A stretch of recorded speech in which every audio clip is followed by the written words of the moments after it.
Hola, ¿qué tal chicos? Hoy vamos a comenzar a ver espondilitis anquilosante. Quizás es un tema que ya comenzamos en el aula como tal, pero quiero retomarlo desde el principio para que quede todo más claro, ¿sí?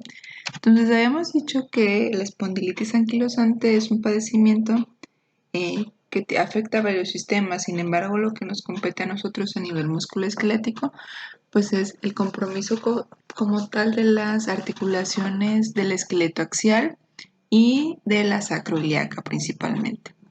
Todo esto se va a manifestar principalmente por la inflamación, acompañado de la entesitis, que decíamos que era la inflamación del hueso y el tendón, específicamente en la zona donde se inserta, ¿sí? Entonces hay otras manifestaciones como tal, más adelante las vamos a ver, como la uveitis anterior o algunas manifestaciones como tal en la piel, en los pulmones o en el riñón. Como tal, la incidencia de esta patología pues es una patología rara, no es tan común. Sin embargo, es más común encontrarla en poblaciones caucásicas, ¿sí? Afectando mayormente a los hombres en una población de 3:1 con respecto a las mujeres. Con respecto al origen, a la etiología de esta enfermedad, pues aún no se sabe a ciencia cierta qué es lo que lo provoca. Sin embargo, está relacionado con factores genéticos y cuestiones de inmunología, ¿no? Decíamos también que esta enfermedad es más propensa a que se presente en personas jóvenes, ¿sí? En países desarrollados, la edad estimada es alrededor de los 25 años y en países del tercer mundo se presenta en personas más jóvenes, alrededor de los 16 años. Todo esto con relación a la calidad de vida, al estilo de vida y demás que se lleva en los diferentes países. ¿Qué es lo primero que va a suceder? ¿Cuál es la primera manifestación? La primera manifestación como tal, pues es el dolor lumbar, lumbosacro. Puede presentar dolor en diferentes regiones de la columna de todo el esqueleto axial, pero principalmente o la manifestación más común es que sea a nivel lumbosacro, ¿sí? Esto va a ser secundario a la misma inflamación, al mismo proceso inflamatorio de la articulación sacroiliaca, ¿sí? Entonces, esa articulación, todo lo que compete alrededor del tejido periarticular, ya sea músculos, tejido conectivo, incluso el mismo disco intervertebral, puede verse comprometido y causar el dolor. Entonces, va a haber algunas razones o algunas circunstancias que agraven o que aumente el dolor, principalmente movimientos bruscos, estornudos y demás, todo lo que aumente como tal la presión eh, interna de la región de la columna, pues es lo que se va a ver como tal relacionado con que aumente el dolor. Este tipo de padecimiento se caracteriza porque las personas no se quieren ni a dormir, es decir, una vez que están en reposo, empeoran los síntomas y mejoran una vez que se ponen a hacer alguna actividad, a caminar, no sé, a ponerse de pie y demás, para que se quite como tal el dolor.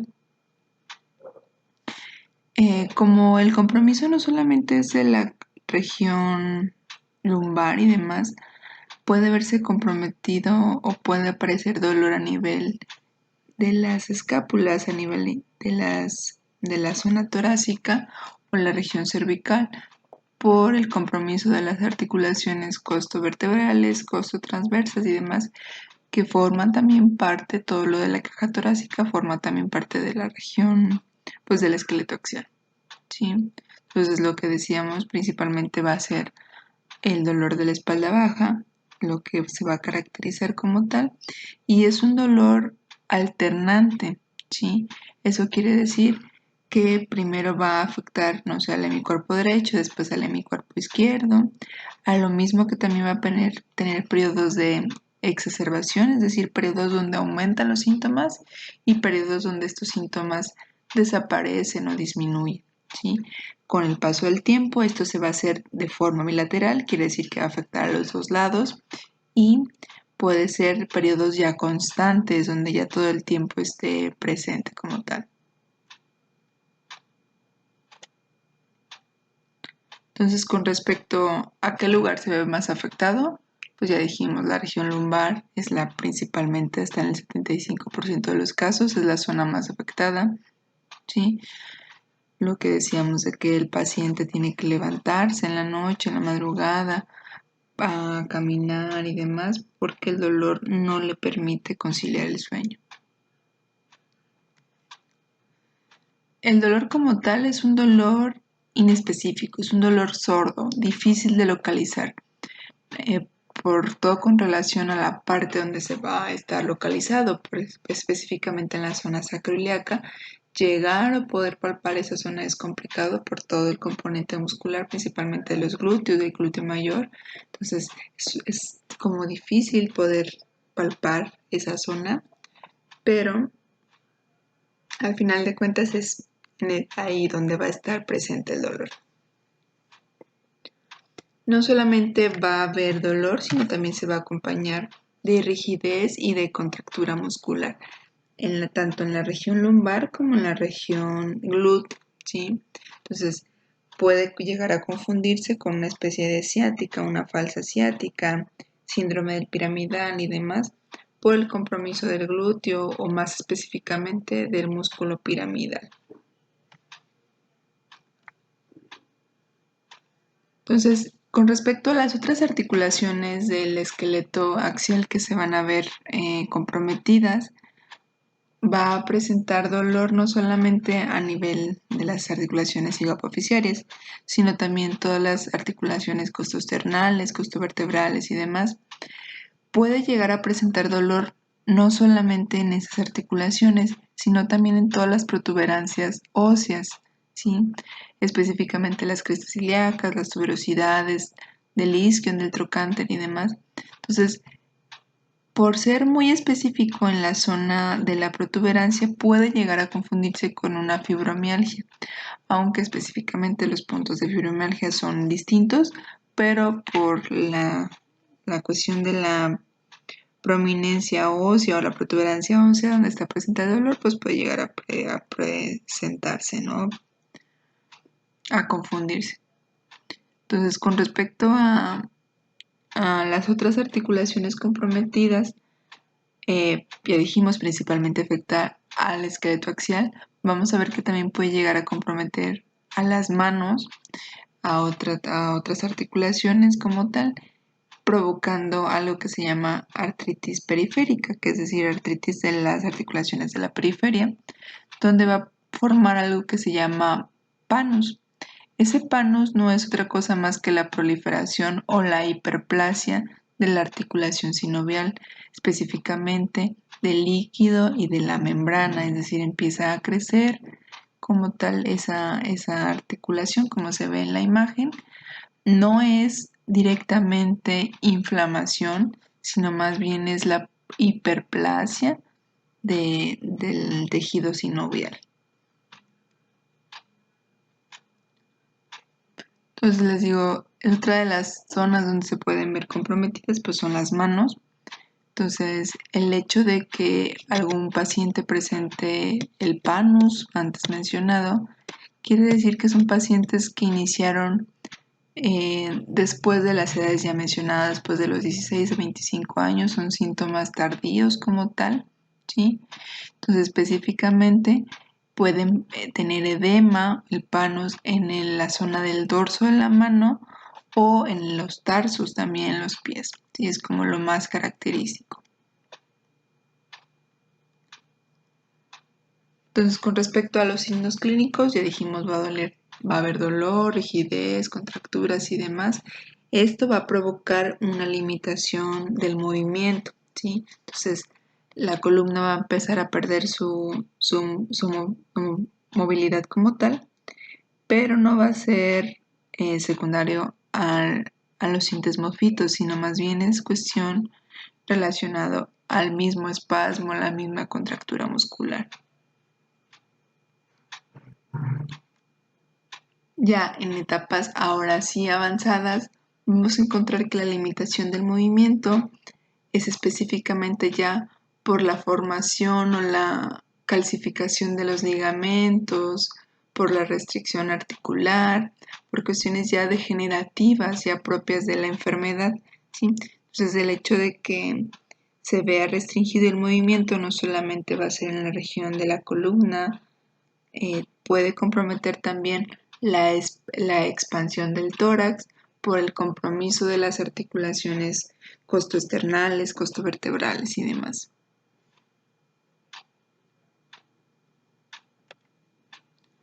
Entonces, conforme el padecimiento va avanzando, vamos a encontrar ciertas posturas o ciertas posturas características de la enfermedad. Entonces, esto va a estar comprometido relacionado con la limitación de lo que ya decíamos de las mismas articulaciones. Entonces lo que más va a ser característico va a ser la expansión del tórax, que se va a ver comprometida, ya no tiene la suficiente capacidad del proceso de la inhalación y la exhalación. Va a presentar una flexión de cuello característica como vemos en la imagen. Entonces, vamos a ver. Entonces, una flexión de cuello excesiva, una cifosis aumentada, ¿sí? Vamos a perder como tal, se nota mejor en esta imagen, la lordosis lumbar, ¿sí? Entonces tanto cadera como rodillas tienden a la flexión por la misma contractura muscular. Entonces, si hablamos de músculos, específicamente el músculo isquiotibial que iría en este sentido, que es un músculo biarticular que se inserta tanto a nivel de la cadera como en la rodilla. Estos músculos van perdiendo la elasticidad y demás, entonces tienden a acortarse e ir provocando las alteraciones posturales, ¿sí? Entonces eso es como lo más común que encontrar en pacientes con espondilitis anquilosantes ya en etapas muy avanzadas. Entonces, como tal, vamos a encontrar muchos signos radiológicos, son parte del patrón radiográfico como tal. Lo más característico, pues van a ser los indesmofitos, que decíamos que era la calcificación de los ligamentos longitudinales. Puede ser tanto longitudinal anterior o longitudinal posterior. Entonces, ese ligamento, que sería un tejido blando que no debería verse como tal en un estudio de imagen, se llega a marcar, se llega a calcificar, hay depósitos de calcio en la zona y va a limitar por lo tanto la movilidad, ¿no? Es característico de que aparezcan ya como tal los indesmofitos pacientes que ya tienen más de 10 años con esta enfermedad. Si a una persona joven que se le acaba de detectar o que se tiene como tal la sospecha de que puede tener espondilitis anquilosante y se le saca un estudio de imagen a sus 16, 20 años, no vamos a encontrar como tal estos cambios radiográficos, ¿no?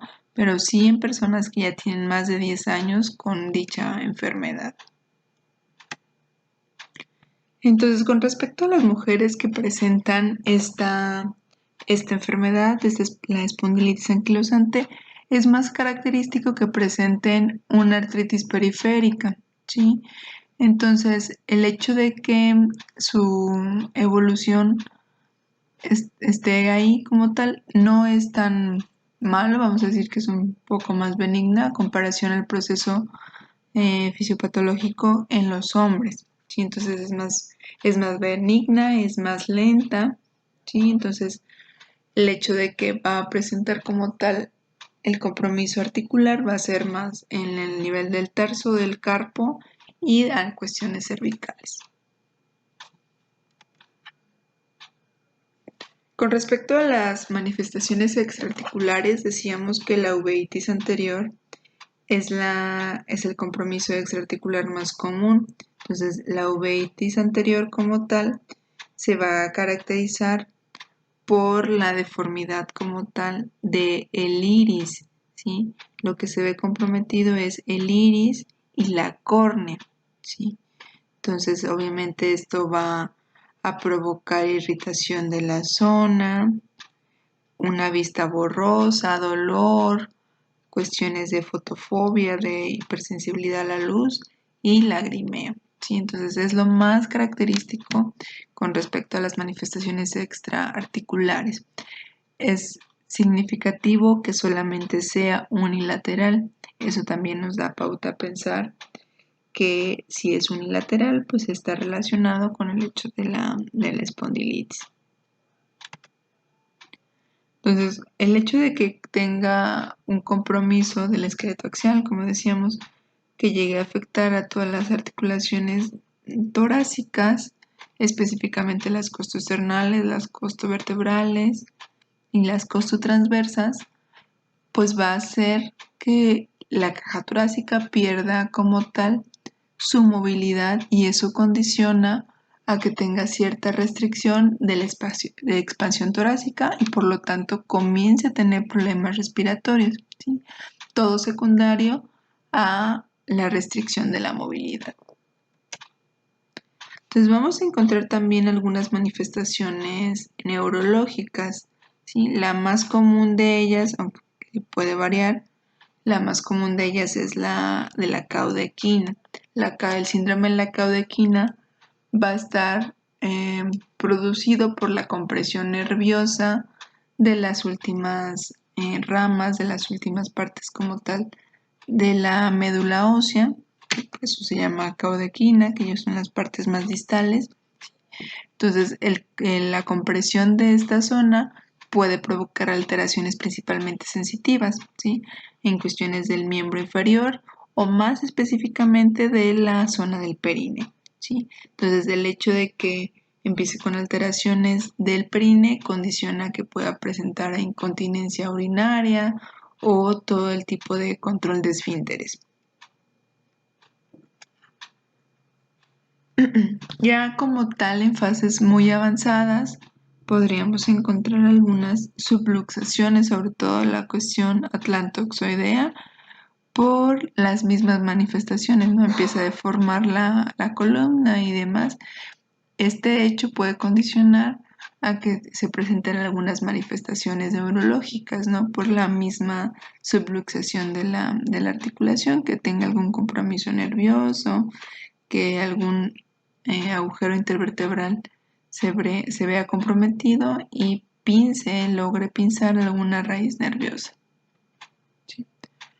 Entonces, como tal, si solicitáramos algún estudio de imagen, específicamente la radiografía, lo que podríamos encontrar, más específicamente, deberíamos enfocarnos en la articulación sacroiliaca, ¿sí? Entonces, de todas las articulaciones de la columna, específicamente la más afectada va a ser la sacroiliaca. Entonces, es la que debemos observar. Entonces, ¿qué vamos a encontrar? Vamos a encontrar esclerosis, es decir, esa línea blanca y muy marcada, característica de un proceso degenerativo. Eso es común que encontremos que los cuerpos vertebrales empiecen a perder como tal su propia forma, sino que empiecen a hacerse un poco más cuadrados por el hecho de la calcificación de los ligamentos y demás, que logren observarse así. La formación de los indesmosfitos, que decíamos que puede tardar hasta 10 años en observarse en una radiografía, pero que también es algo que debemos buscar, o bien una especie de fractura o subluxación. Entonces, con respecto a las entesitis, si nosotros observáramos la entesitis, ¿qué es lo que deberíamos de buscar? Deberíamos de buscar el derrame articular, la inflamación de los tejidos blandos, que se ve como zonas más blancas alrededor del hueso, ¿sí? Entonces ya después de este tipo de entesitis lo que va a pasar o lo que va a suceder es que igual va a empezar a calcificar los tejidos blandos, ¿no? Lo más característico pues va a ser un espolón calcáneo, ¿no? Que es la calcificación como tal de la fascia plantar que condiciona a la formación de nuevo hueso. Entonces, si nosotros observáramos en esta zona a nivel del isquion como tal, Vemos cómo hay ciertas zonas irregulares donde se ve el tejido como más blanco. Voy a marcar aquí como el final del isquion como tal. Vemos cómo se ve ese tejido, esa zona más blanca. Entonces nos está hablando específicamente que es la zona de la unión entre el músculo y el hueso. Ahí podríamos pensar, no sé, del isquiotibial, como decíamos anteriormente, ¿no? Entonces, ¿qué quiere decir eso? Que eso está inflamado. Si esa inflamación no se detiene, no se calma, ¿qué es lo que va a empezar a provocar? Va a empezar a calcificar esa zona, esa entesis. Entonces, en el caso del espolón calcáneo, podríamos encontrar que la fascia, que iría más o menos en este sentido, ¿sí? Hay una inflamación, más específicamente de aquí. Si hay una inflamación donde se inserta en la fascia, en este caso al calcáneo, ¿qué es lo que va a formar? Pues va a formar un nuevo espolón, ¿no? Que es la misma calcificación del tejido blando. Entonces, específicamente, pues una radiografía nos va a ayudar, claro que sí nos ayuda a llegar al diagnóstico, pero en etapas tempranas, pues es muy complicado que podamos determinar este tipo de cambios, ¿no? De cambios radiográficos. Un cambio significativo lo encontraríamos después de 10 años, ¿no? En una imagen. Entonces, ¿a qué tendríamos que recurrir? Tendría que ser a una resonancia magnética, porque este es un poco más objetiva y aparte nos permite identificar tejidos blandos, ¿no? Que es lo que estamos hablando, la inflamación de algún tendón, la inflamación de como tal de la entesis, ¿no? Entonces eso es lo que nos ayudaría como tal a determinar o a observar más específicamente esa entesitis.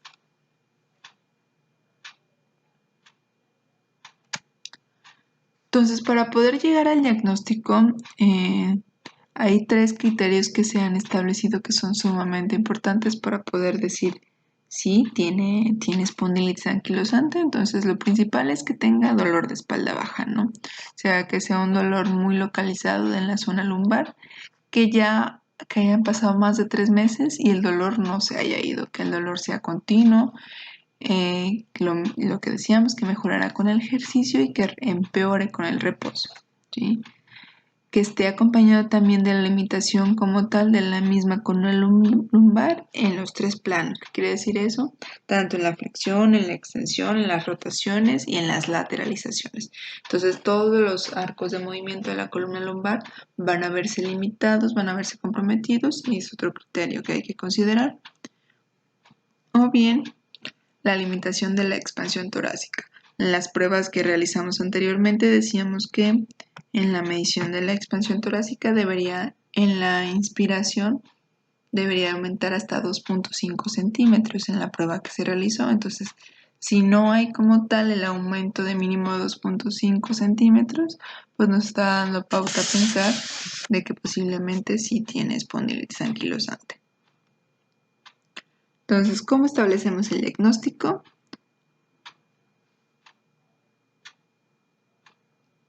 Aparte de lo que ya mencionábamos, tiene que ser una persona joven, tiene que ser una persona menor a los 40 años. Ya dijimos, promedio parece los 16 a los 25 años, pero hay personas que tardan mucho tiempo en poderle llegar a establecer el diagnóstico, entonces debe ser una persona joven. Porque si pensamos en una persona más de 50 años, si ustedes recordarán, decíamos que después de los 50 años ya pensamos en un proceso degenerativo articular, entonces ya podríamos pensar en un proceso como tal de, de degeneración por la misma edad, por el peso, por la actividad y no a una patología como esto, ¿no? Entonces es lo que cambia completamente el diagnóstico. Entonces, que el dolor ya esté permanente por más de 3 meses, que ya haya persistido y que no mejoran los síntomas. Eso es otro de los criterios que hay que considerar. Que haya sido un inicio insidioso, quiere decir que no haya existido un traumatismo previo o alguna otra etiología que se pueda identificar como el factor que lo desencadenó, que esté acompañado específicamente de rigidez matinal. No hay un tiempo determinado para decir, como en el caso de la artritis reumatoide, que decimos más de 1 hora. No, aquí no hay como tal un tiempo, pero que sí esté acompañado de rigidez matinal y que mejore con el ejercicio.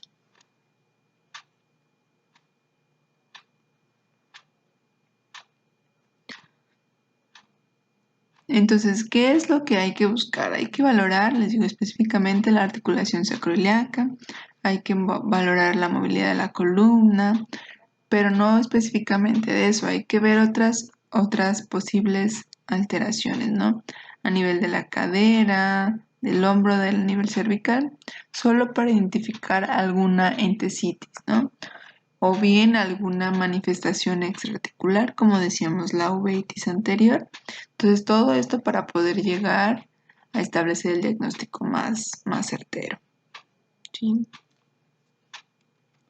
Entonces, por lo pronto sería todo. Si tienen alguna duda, no duden en escribirme, comentarme y demás. En base a la clase, les dejaré algunas actividades que las voy a subir la próxima semana y demás. Por lo pronto sería todo. Cuídense, que estén bien. Nos vemos en la siguiente sesión.